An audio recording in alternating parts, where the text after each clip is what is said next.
Feature Friday. The freshest. Okay, so now we're checking out Shreya Ghoshal. Oh, nice, diving deeper. Yeah. But this happened recently, 2020. Well, One. recently, 2020. But this is a performance, and yeah, I don't know what to. Called Salim Sulaiman. I think it's Muraliya. Muraliya, okay. Muraliya. I Muraliya. think. Yeah. Well, let's have a look. So many names, I don't know which one it is. There's some captions. Let's see if it's a bit. No, auto-generated. Auto-generated. Hmm. Ooh!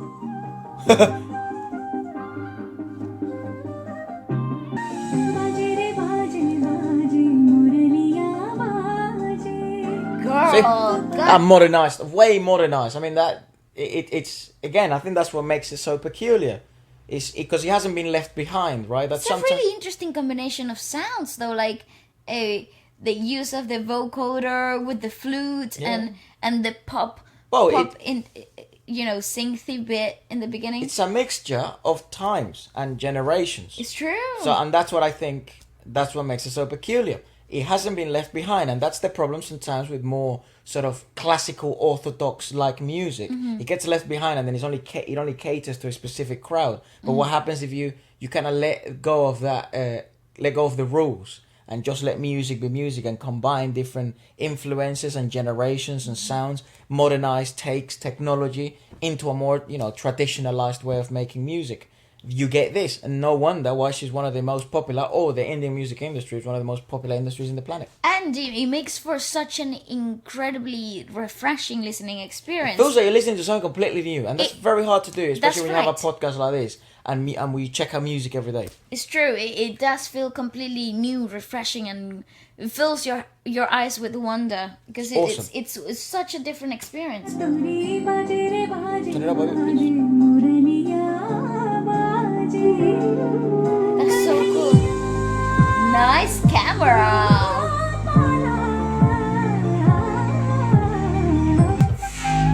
Ooh, With dubstep, what I the mean, fuck? what? That is wild, man. How insane is that? What the hell? What? My head is like totally wiling. That's brilliant.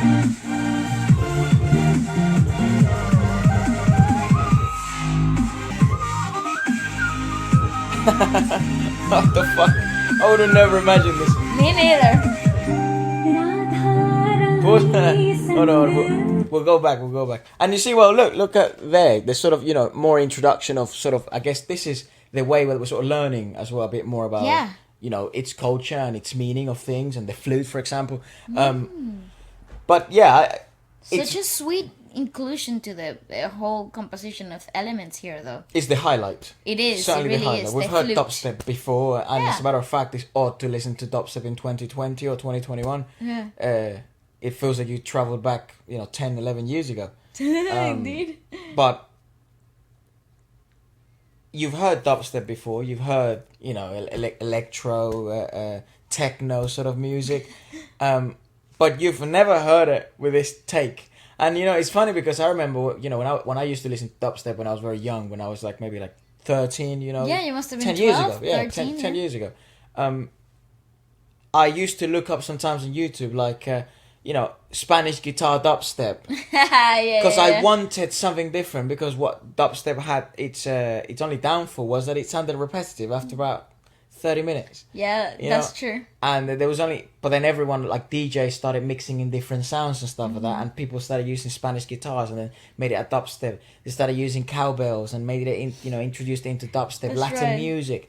But I never thought of this. No, Well, at that point, I didn't know the industries existed. that's actually totally correct. But it's such a cool. Yeah, it feels kind of like, I don't know, mystical too, because that the sound of the flute itself kind of reminds me of I don't know, meditation forward. It's like mindfulness for some reason. I don't know. Well, mindfulness is just tripping balls. I know, and then you add the dubstep, the DJ electronic aspect of the music itself into that really focused that it is the the flute as an instrument itself, and it really highlights its dynamics. It's really wild. You would think it would be overpowering, you know, especially the dubstep as a genre. You would think it would be overpowering and not so much of a harmonic work. It really works. And it's funny because, like, would this be the song, like, for example, that I'm gonna play on repeat? I don't think so, because I seem to have more of an affinity for some reason to the more sort of linear, classically influenced in the music. Like Shreya has, you know, way more classical forward influenced music. I love her alternative stuff though. Yeah, she does seem to have some alternative riffs and alternative arrangements, same as Arijit. Yeah. So that seems, for some reason, I lean towards that. Yeah, naturally. Yeah, maybe because it's so new and refreshing, you know, and I don't get tired of it. Even though I do have that tendency where I sort of listen to a song like 1,000 times. You do, indeed. And I never get to, you know, this that saying of like listen to the song until you like repeat until you hate it. Yeah. And then find a new one. To me, it's not like that. It's just I just get stuck there for years. It does. So I seem to have an affinity more for her work when it's more sort of. Yeah, less electronic, I guess, more classically composed. So would this be the one that I play and repeat? Perhaps not, but for some reason it does have that refreshing aspect of it, and it's certainly enjoyable to watch. It is. It's a whole show though. The show visually is so captivating too. The camera work is awesome. It's next level, dude.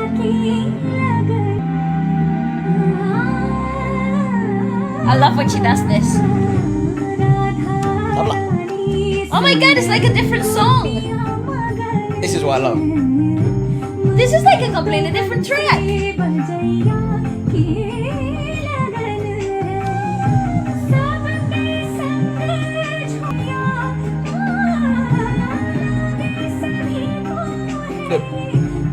Props to that sound engineer, dude. Holy shit. No, and the visual guy, the guy that's taking care of all the lights and the switching, bro, what the hell is happening is so freaking wonderful. It's fabulous.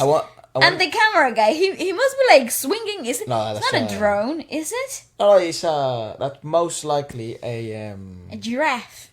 No, it's what the fuck do you call him? It's electronic though. It's not a person. Right. I was like, this guy is swinging. Is flying through the audience. No. yeah. Okay. It's like in a cable. Oh yeah. Like in the tennis games. Yes, like in the tennis matches. Yes. Yeah. It's a game. Yeah, I must say. I wonder what the sort of live in the venue sort of sound was like. I think it would have been very crisp. No, I mean, it most likely will be very close to the post-produced one, but absolute madness what that sound engineer has to handle. That would be an absolute nightmare, I feel. I think so too. Oh my gosh, dude. It's mad. It is actually pretty sick. Yeah. Props to everyone. Hard work. There's like console. Well, there is like how many people is there in that booth? 6. Well, I don't know how many heads I can count. But there must be about 5 or 6. Yeah, about 4 or 5 technicians. People, yeah.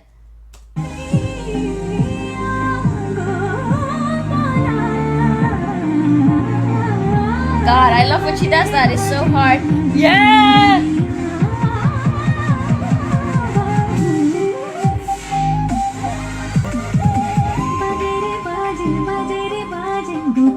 She doesn't sound real, bro. No, it's insane. She doesn't.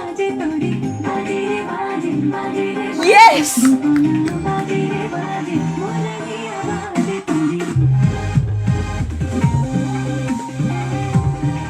What?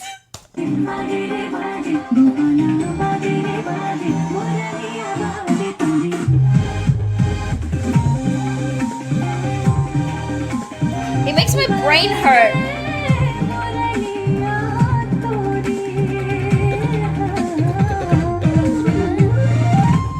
Oh my god, what the fuck? The percussive arrangements are just... 5, 4, 2, 3. What the hell?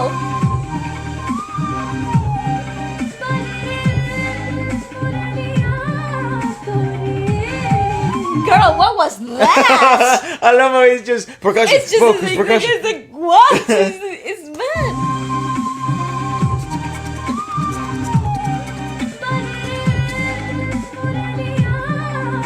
Oh my god!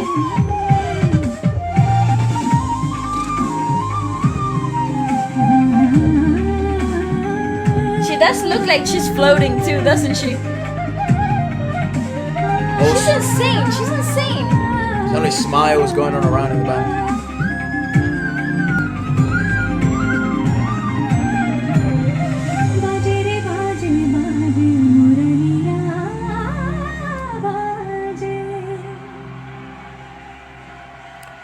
There's something that's very peculiar that I've noticed. You know, perhaps this isn't the most like. I do have some questions regarding vocally though, because you know how she does that. I guess in Spanish we call it dejo.